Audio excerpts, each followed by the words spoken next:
మనందరికీ 10 అవతారాలు తెలుసు.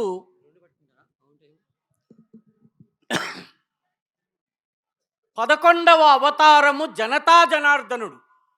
ఆ 11వ అవతారము నా ముందున్నది జనతా జనార్దనుడి రూపంలో కాషాయ కండువాలు వేసుకుని అందరూ కూడాను భక్తి భావోద్వేగాలతో నిలబడి ఉన్నారు. 2780 ఇళ్ళు, 10 సెక్షన్లు, 40 అంతస్తులు, ఆ పక్కన అంత పెద్ద అపార్ట్మెంట్లు ఉన్నటువంటి ఒక టౌన్షిప్. ఇక్కడ సకల సౌకర్యాలు, సకల ఉపభోగాలు, సకల వైభవాలు ఉన్న తరువాత కూడా ఈ కాలనీలో నివసించే ప్రజలకు తృప్తి కలగలేదు. తృప్తి కలగక ఎదురుగా ఉన్నటువంటి తుప్పలలో, చెట్ల మధ్య, కంపల మధ్య ఉన్నటువంటి ఒక బండరాయిని చూశారు. ఆ బండరాయి దగ్గర హనుమంతుడి విగ్రహం కనిపించింది. ఆ కొండకి చెక్కినటువంటి హనుమంతుడి పక్కన ఒక రాముడి విగ్రహాన్ని ప్రతిష్ఠించారు. రాముడికి హనుమంతుడికి పూజ ప్రారంభించారు. విదేశీ శక్తులు వచ్చి ఆ హనుమంతుడికి తారు పూసినాయి. ఆ తరువాత ఆ రాముడి విగ్రహాన్ని నాశనం చేయడానికి ప్రయత్నించింది. అప్పుడు ఈ 2 గేటెడ్ కమ్యూనిటీస్లో ఉన్నటువంటి ప్రజలందరూ లేచి నిలబడ్డారు. మా రాముడు, మేము ఇంత సుఖకరమైనటువంటి ఇళ్లలో ఉన్నప్పుడు మా రాముడు చెట్లు కంపల మధ్య ఉండడమేమిటి, మా హనుమంతుడికి తారు పూయడమేమిటి అని చెప్పి ఇక్కడి ప్రజలందరూ నిలబడి మై హోమ్ అవతార్ దాని పక్కనున్నటువంటి ఆ కాలనీ, ఆ గేటెడ్ కమ్యూనిటీ ప్రజలు కలిసి తమ సొంత డబ్బులు ₹1,00,00,000 ఖర్చు పెట్టి అయోధ్యలో ఏ స్థాయి రామ మందిరం నిర్మించారో ఆ స్థాయి రామ మందిరం ఆ పక్కన నిర్మించారు. దిస్ ఈజ్ భక్తి ఇన్ యాక్షన్. ఇక్కడ ఉన్నటువంటి వ్యక్తులు ఎవరో ఉత్తరప్రదేశ్, ఎవరో మధ్యప్రదేశ్, ఎవరో పంజాబ్, ఎవరో బీహార్, ఇక్కడి చౌకీదారులు ఎవరైతే సెక్యూరిటీ సిబ్బంది ఉన్నారో వాళ్ళు అస్సాంకి చెందినటువంటి వాళ్ళు, ఇక్కడ ఆంధ్రప్రదేశ్లోని, తెలంగాణలోని పలు గ్రామాల నుంచి వచ్చిన వాళ్ళు ఉన్నారు. భాష, ప్రాంతము, ఆచార వ్యవహారాలు ఇవన్నీ పక్కన పెట్టి నా రాముడికి గుడి కట్టాలి అని చెప్పి అక్కడ అద్భుతమైనటువంటి దేవాలయం కట్టారు. 20వ తారీఖు నుంచి పూజలు ప్రారంభమవుతాయి. 23వ తారీఖున మన రాష్ట్రపు గవర్నర్ గారి చేతుల మీద రామ మందిరం ప్రారంభమవుతుంది. అందుకని ఈ 2 కాలనీలు ఏవైతే ఉన్నాయో ఈ కాలనీ ప్రజలకు నేను శిరస్సు వంచి అభినందన పూర్వకమైనటువంటి నమస్కారం చెప్తున్నాను. మిత్రులారా, మీరు సాధించిన విజయం సామాన్యమైంది కాదు. భూబకాసురులకు వ్యతిరేకంగా పోరాడారు. ఈ దేవతామూర్తుల్ని అవమానం చేసే శక్తులపైన పోరాడారు. పోరాడి మీ రామ మందిరాన్ని మీరు కట్టుకున్నారు. కాబట్టి ఈ కాలనీకి చెందినటువంటి ప్రజలు ఎవరైతే ఉన్నారో ఇక్కడి వాసులందరూ కూడాను అభినందనకి పాత్రులు. మిత్రులారా, హిందూ సమ్మేళనం జరుపుకుంటున్నాం. ఈ హిందూ సమాజపు గొప్పతనం ఏంటంటే ఈ హిందూ సమాజము ప్రపంచంలో ఏ దేశము ఎదుర్కోనన్ని విదేశీ దాడుల్ని ఎదుర్కొంది. క్రీస్తు పూర్వానికి ముందు గ్రీకులు వచ్చారు, శకులు వచ్చారు, కుషాణులు వచ్చారు, స్కైథియన్లు వచ్చారు, పార్థియన్లు వచ్చారు, బ్యాక్ట్రియన్లు వచ్చారు. ఆ తరువాత మొఘలులు వచ్చారు, తుర్కులు వచ్చారు, పఠాన్లు వచ్చారు. ఆ తరువాత డచ్ వారు వచ్చారు, పోర్చుగీసు వాళ్ళు వచ్చారు, ఫ్రెంచ్ వాళ్ళు వచ్చారు, ఇంగ్లీషు వాళ్ళు వచ్చారు. 2,500 సంవత్సరాలు దాడులకు తట్టుకుని కూడా 10,000 సంవత్సరాల క్రింద సింధు నదీ తీరంలో ఏ వేద మంత్రాలనైతే పఠించామో అవే వేద మంత్రాలను 10,000 సంవత్సరాల తరువాత 2,500 సంవత్సరాల దాడుల తరువాత కూడా అదే మంత్రాన్ని మనం పఠిస్తున్నాం. ఎందుకంటే మన దగ్గర ఉన్నటువంటి ఈ సంజీవని శక్తికి అది నిదర్శనం. మన ధర్మం నశించే ధర్మం కాదు. అయితే మన ధర్మము నశించకుండా ఉండాలంటే ఈ ధర్మాన్ని మనం పాటించాలి. అందుకనే ఇక్కడ మనం హనుమాన్ చాలీసా చదవబోతున్నాం. మిత్రులారా, హనుమాన్ చాలీసా తులసీదాస్ గోస్వామి తులసీదాస్ ఉత్తరప్రదేశ్లో రాశారు. ఆంధ్రప్రదేశ్లో తెలుగు వాళ్ళ మధ్య హనుమాన్ చాలీసా ఎలా వచ్చిందో తెలుసా మీకు? మీరు నేను మనమందరము హనుమాన్ చాలీసా చదువుతున్నామంటే దానికి కారణం ఏమిటో తెలుసా? దాదాపు 90 సంవత్సరాల క్రితము గుంటూరుకు చెందినటువంటి ఒక యువకుడు కాషాయ వస్త్రాలను ధరించి సన్యాసాన్ని స్వీకరించి వారాణసికి వెళ్ళి అక్కడ తపస్సు చేశాడు, సాధన చేశాడు. తులసీదాసు రాసినటువంటి రామ్చరిత్ మానస్ని చదివాడు. ఆ తరువాత అక్కడ ఆయన రాసినటువంటి హనుమాన్ చాలీసాని చదివాడు. ఆంధ్రప్రదేశ్కి ఒక 40 ఏళ్ల వయసు ఉన్నప్పుడు తిరిగి వచ్చాడు ఆయన. తిరిగి వచ్చిన తరువాత గుంటూరులో తనని కలిసిన భక్తులకు హనుమాన్ చాలీసా నేర్పించాడు.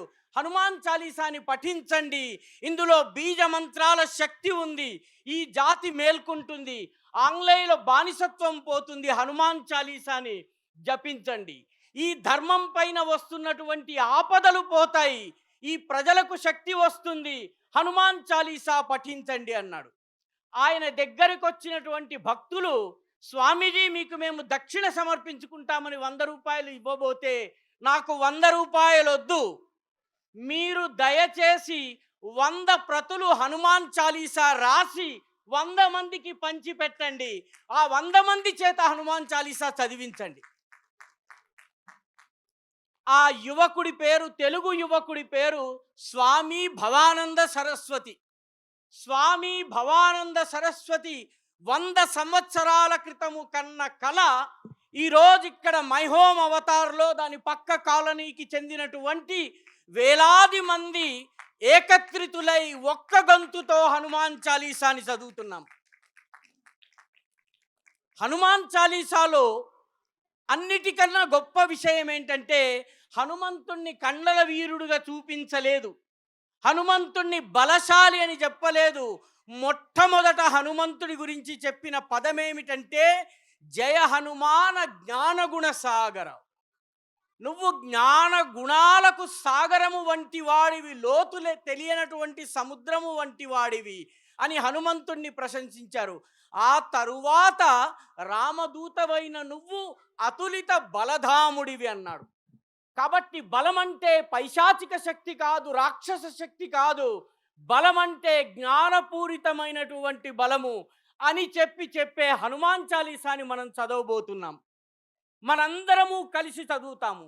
కాబట్టి జ్ఞానంతో కూడిన శక్తి, తెలివితో కూడిన శక్తి, ప్రజ్ఞతో కూడిన శక్తి, ప్రతిభతో కూడిన శక్తి ఎక్కడుంటుందో ఆ సమాజము 2 గొప్ప గుణాల్ని కలిగి ఉంటుంది.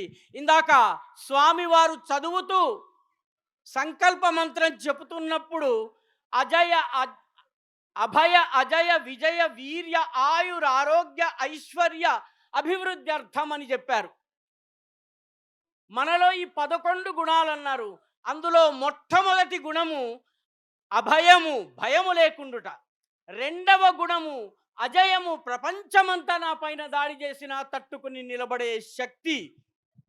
మూడవది విజయము, అంటే నేను ఏ పనిని చేపడితే ఆ పనిలో విజయం సాధించటము. ఆ గుణాలు మనలో ఉండాలని చెప్పి స్వామివారు మనందరి చేత సంకల్ప మంత్రం చదివించారు.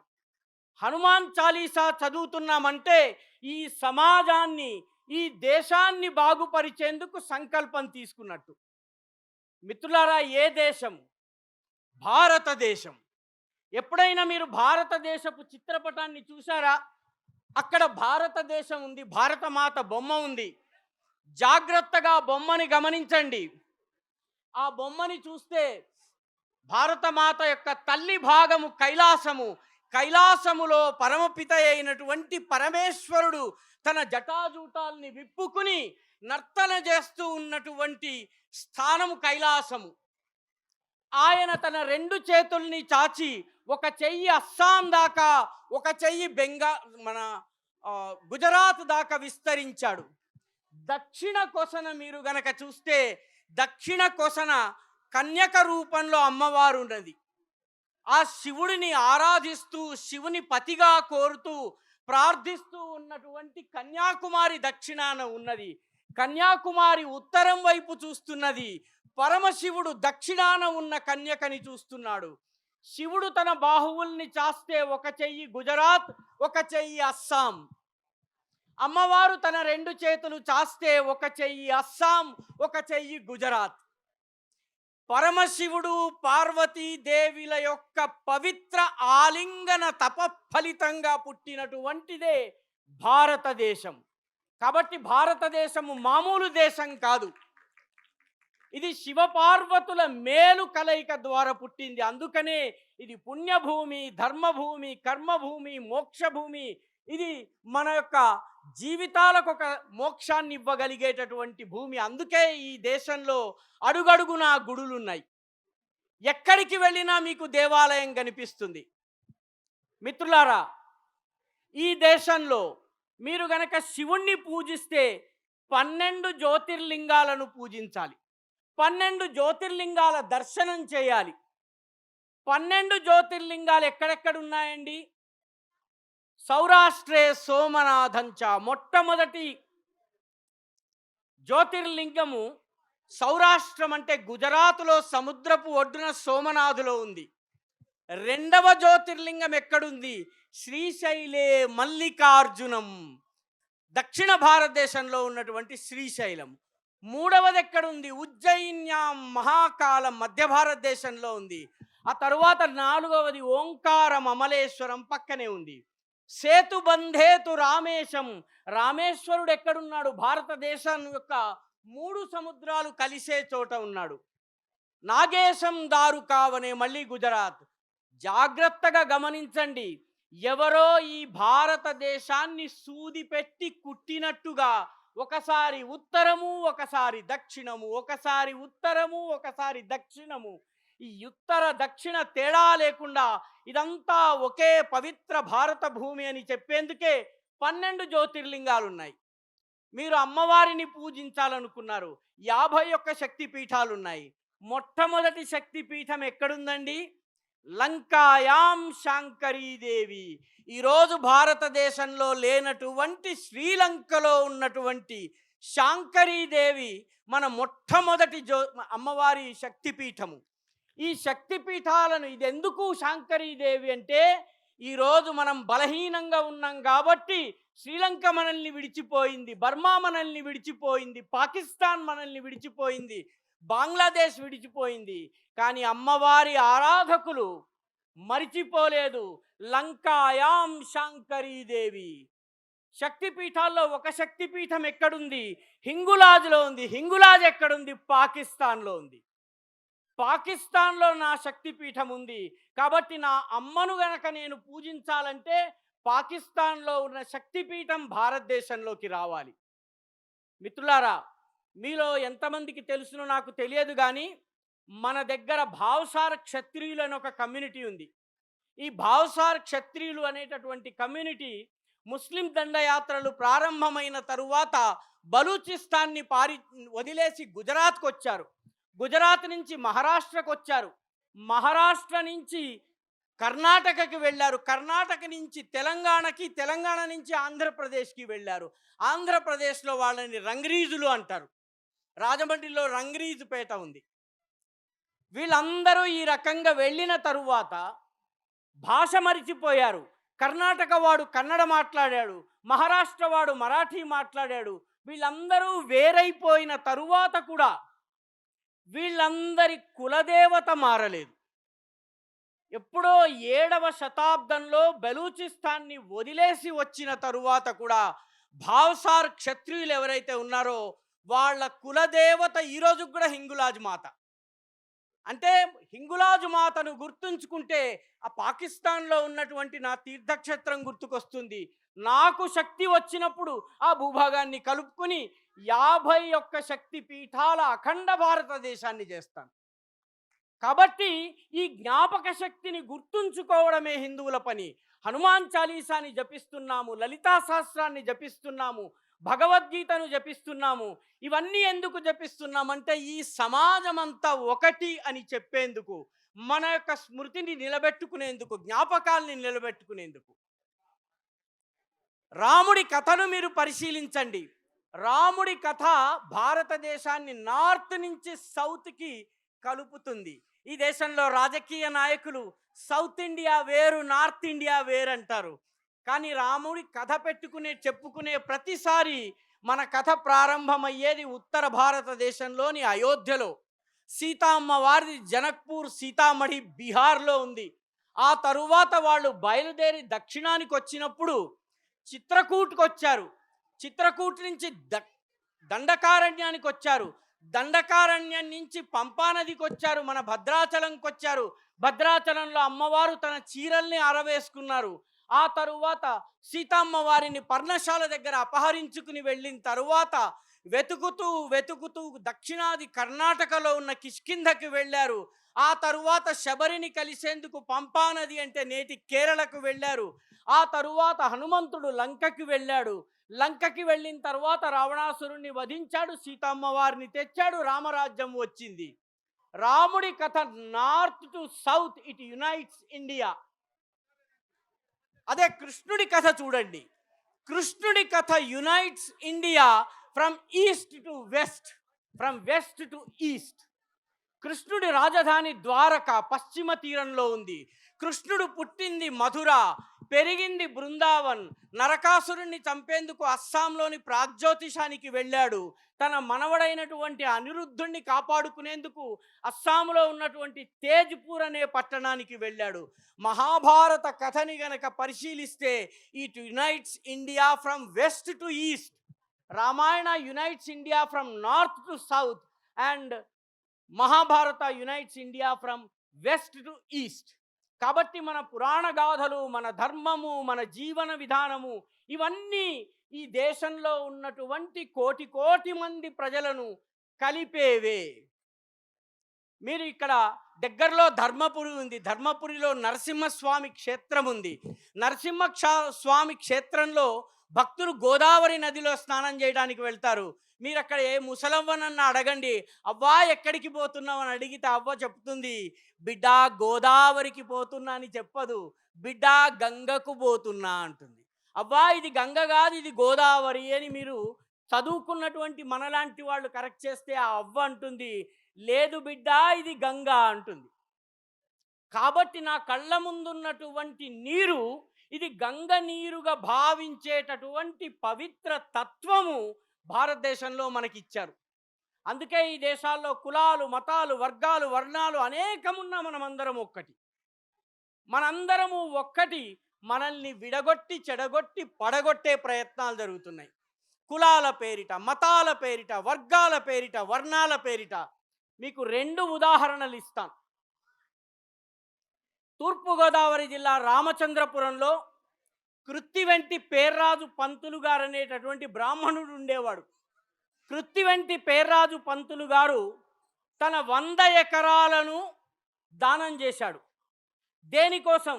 వేద పాఠశాల కోసం కాదు, లేదా బ్రాహ్మణ పిల్లలు చదువుకోవడం కోసం కాదు. నా గ్రామాలలో నివసించేటటువంటి రైతులు ఆధునిక వ్యవసాయం చేయాలని చెప్పి ఆయన 100 ఎకరాలతో దేశంలోని ఫస్ట్ అగ్రికల్చరల్ స్కూల్ని స్టార్ట్ చేశాడు. అదే తూర్పుగోదావరి జిల్లాలో, అదే కాకినాడ దగ్గర ఒక మత్స్యకారుడు బర్మాకి వెళ్ళాడు. బర్మాలో కలప వ్యాపారం చేశాడు, కోట్లు సంపాదించాడు, తిరిగి కాకినాడకు వచ్చాడు. ఆయన వచ్చిన తరువాత ఆయన 900 ఎకరాల భూమిని దానం చేశాడు. దేనికోసము? చేపలు ఎలా పట్టాలో నేర్పడం కోసం కాదు. ఆయన దానం చేసింది వేద విద్యాలయాన్ని స్థాపించడానికి. మత్స్యకారుడు వేద విద్య కోసము 900 ఎకరాలు ఇచ్చాడు. బ్రాహ్మణుడు 100 ఎకరాలని ఎవరి కోసం ఇచ్చాడు? వ్యవసాయాన్ని పెంచడం కోసం ఇచ్చాడు. కాబట్టి హిందూ సమైక్యత ద్వారా మాత్రమే ఈ దేశము కలిసి ఉంటుంది. ముగింపులో కేవలము 2 విషయాలు మీ ముందు ఆలోచన కోసం ఉంచి నేను సమాప్తం చేస్తాను. మొట్టమొదటిది, హిందూ సమాజంలో కుటుంబ విలువల్ని కాపాడాలి. అలాంటి వాళ్ళందరూ ఒక్కసారి ప్రతిరోజు శివుని కుటుంబము బొమ్మని చూడాలి. శివుని కుటుంబంలో మనకేం కనిపిస్తుంది? శివుని కుటుంబంలో శివుడు కనిపిస్తాడు, పార్వతి కనిపిస్తుంది, కుమారస్వామి కనిపిస్తాడు, గణేశుడు కనిపిస్తాడు, వాళ్ళ వాహనాలు కనిపిస్తాయి. ఒకరికి ఒకరికి పొంతన లేదు. శివుడు భస్మం పూసుకుని శ్మశానాల్లో ఉంటాడు, భూతాలు అతని మిత్రుడు. పార్వతీదేవి కిరీటము పట్టు వస్త్రాలు ధరిస్తుంది. ఇద్దరికీ పొంతన లేదు. బిడ్డలిద్దరికీ పొంతన లేదు. కుమారస్వామి సైనికుల అధినాయకుడు, దేవతా సైనికుల అధినాయకుడు. వినాయకుడు తొండము, పొట్ట, వికృత రూపము. వాళ్ళ వాహనాలకు కూడా పొంతన లేదు మిత్రులారా. వినాయకుడి వాహనమైన ఎలుకను తినేందుకు శంకరుడి మెడలో ఉండే పాము ప్రయత్నం చేస్తుంది. శంకరుడి మెడలో ఉన్న పామును తినేందుకు కుమారస్వామి వాహనమైనటువంటి నెమలి ప్రయత్నం చేస్తుంది. అయ్యవారి వాహనమైనటువంటి నందిని తినేందుకు అమ్మవారి వాహనమైనటువంటి సింహం ప్రయత్నం చేస్తుంది. పరస్పర విరుద్ధమైన శత్రువులైన అవన్నీ కలిసిమెలిసి జీవిస్తున్నాయి. కాబట్టి మనము కూడా మన కుటుంబ వ్యవస్థలో అమ్మ, నాన్న, పిల్ల, పాప అందరూ కూడా పరస్పర అనురాగము, అవగాహన ఆధారంగా ఉంటే మాత్రమే ఈ సమాజం ముందుకు నడుస్తుంది. చిట్ట చివరి విషయము మన ముందు రెండు ఆదర్శాలు ఉన్నాయి. ఒకటి అమ్మవారి ఆదర్శం, ఒకటి రావణాసురుడి ఆదర్శము. అమ్మవారి విగ్రహాన్ని ఒకసారి చూస్తే తలలు 10 ఉంటాయి, క్షమించాలి, తల ఒకటి ఉంటుంది, చేతులు 10 ఉంటాయి. ఒక తల అంటే ఒకే ఆలోచనతో, ఏకాగ్రమైనటువంటి ఆలోచనతో ఉండడము. 10 చేతులు 10 పనులను చేస్తాయి. రావణాసురుడు దీనికి పూర్తిగా భిన్నము. తలలు 10, చేతులు 2. 2 చేతులకి 10 తలలు 10 పనులు పెడతాయి. కాబట్టి ఆర్గనైజేషన్ నిలబడాలంటే, సామాజిక వ్యవస్థ నిలబడాలంటే మనము అమ్మవారి ఆరాధకులం కావాలి, రావణాసురుడి ఆరాధకులం కాకూడదు. కాబట్టి ఈనాడు మనకి అద్భుతమైన అవకాశము. అక్కడ రాముడి మందిరము, ఇక్కడ హనుమాన్ చాలీసా పఠనము, ఇక్కడ హిందూ ఐక్యత మహామంత్రము. కాబట్టి మనమందరము కలిసి హనుమాన్ చాలీసాని పఠిద్దాము. పఠించి ఈ దేశంలో శక్తి జాగరణ చేద్దాము. చాలా ధన్యవాదాలు మిత్రులారా.